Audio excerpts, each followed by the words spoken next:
Israel, America और Iran के दरमियान फ़िलहाल तो जंगबंदी है, लेकिन इस बीच इस कशीदगी का दायरा बढ़ रहा है। जिस तरह से पिछले दिनों इज़राइल के वज़ीर-ए-आज़म बिन्यामिन नेतन्याहू ने तुर्किया पर निशाना साधा था और कई अहम बातें उन्होंने कही थी, लेकिन इस बीच जो बड़ी खबर तुर्किया से आ रही है, ये बहुत अहम खबर है, क्योंकि तुर्की ने पूरी दुनिया को हैरान कर देने वाला फ़ैसला किया है। जी हाँ, दरअसल हर कोई तुर्की के इस कदम से अब एक तरह से हैरत में है। दरअसल तुर्की ने इज़राइल के वज़ीर-ए-आज़म बिन्यामिन नेतन्याहू के लिए 4,596 दिनों की जेल की सज़ा की मांग की है। और आपको बता दें कि तुर्की ने अक्टूबर 2025 के समूद गाज़ा फ्लोटिला को समुद्र में रोकने के मामले में ये आरोप दरअसल तय कर दिया है।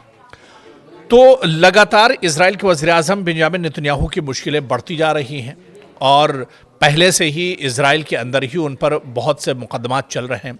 लेकिन अब जो बड़ी खबर आ रही है दरअसल ये तुर्की से है, जहां तुर्किया की एक अदालत ने एक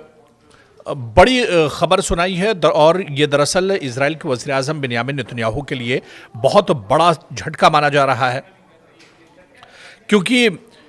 तुर्की ने इज़राइल के वज़ीर-ए-आज़म बिन्यामिन नेतन्याहू के लिए 4,596 वर्ष की जेल की सज़ा की मांग की है। जी हाँ,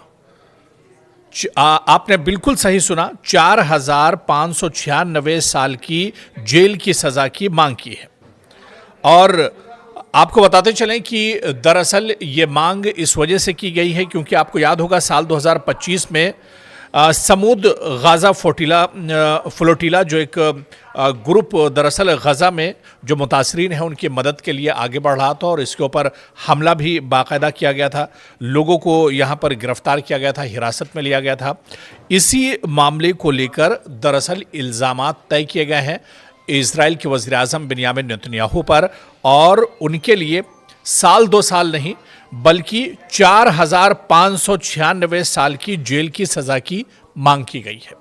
हालांकि इस तरह के मामले तो बिन्यामिन नेतन्याहू पर बहुत चल रहे हैं, चाहे न्यूयॉर्क की बात करें, खुद इज़राइल के अंदर बात करें या फ़लस्तीन की बात करें, ईरान की बात करें, इराक की बात करें, लेबनान की बात करें, बहुत से मुल्कों में उनके ऊपर बहुत से मुकदमे चल रहे हैं। और क्योंकि बिन्यामिन नेतन्याहू एक बहुत सी जंगें दरअसल जो करते रहे, उसी के चलते उन पर इस तरह के इल्ज़ामात लगते रहे, इस तरह के मुकदमात उन पर तय होते रहे। लेकिन तुर्की की तरफ से जिस सज़ा का तयन किया गया है, जिस सज़ा का ऐलान किया गया है, इस पर दरअसल पूरी दुनिया हैरत में है। साल, 2 साल, 5 साल या 10 साल या उम्र कैद की सज़ा नहीं बल्कि 4,596 सालों की सज़ा की मांग की गई है और उन पर इल्ज़ामात भी एक तरह से तय कर दिए गए हैं। हालांकि एक मुल्क से दूसरे मुल्क में मुकदमा चलना, इसमें एक लंबा प्रोसेस होता है, लंबी एक कार्रवाई होती है, लेकिन इतना ज़रूर है कि अगर किसी मुल्क के वज़ीर-ए-आज़म, किसी मुल्क के सदर या किसी मुल्क के सरबराह के लिए किसी दूसरे मुल्क में अगर सज़ा का तयन किया जाता है तो उससे ये ज़ाहिर होता है कि गुनाह कितना बड़ा रहा होगा। और यहाँ तो जो सज़ा दी जा रही है वो सज़ा भी दरअसल बहुत बड़ी है।